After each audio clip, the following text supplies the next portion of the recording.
It's always interesting when you get introduced to famous actors when they appeared in the films you watched as a kid. Imagine my stunned look as I saw just how many famous people had provided voices in, say, The Lion King, years after I first saw it and didn't know who they were at the time. Another example would be Secondhand Lions, where I was introduced to two classic actors who have both appeared in some of the best movies ever made. Michael Caine and Robert Duvall play Garth and Hub, two old brothers who live reclusively on a farm out in the American backcountry. They went traveling for 30 years and supposedly came back with millions of dollars to their names. How they got it, or whether they even have it, remains an unanswered question. Enter their grandnephew, Walter, played by Haley Joel Osment.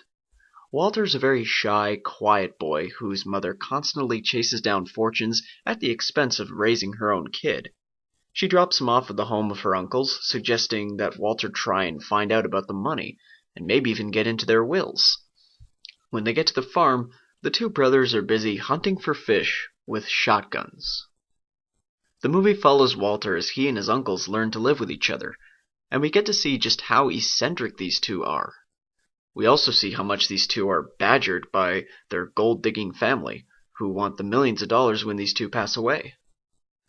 Walter notices that Hub suffers from a very strong case of sleepwalking while dreaming, and Garth eventually starts telling Walter about their journeys through the First World War, the French Foreign Legion, and a touching love story that apparently still haunts Hub to this day. These scenes are fascinating and exotic, showing us scenes of battle, romance, and heroism. They feel almost implausibly like a fairy tale, which makes Walter suspicious when he hears rumors that the brothers are in fact retired criminals. Whether they are what they say they are becomes a big issue for Walter, who's always had to deal with being lied to by his mother. As he finds out more and more about their story, however, he comes to a realization that comes into play at the film's end. One of the reasons that I love Secondhand Lions is how happily it goes for the stars, while still staying grounded somehow. We get scenes of hilarity as the uncles find more and more interesting ways to spend their seemingly endless supply of cash, including a lion that becomes much more than they bargained for. Walter is at first hurt by his mother's abandonment, but as the adventures go on and the story continues, he starts to feel at home for the first time in his life.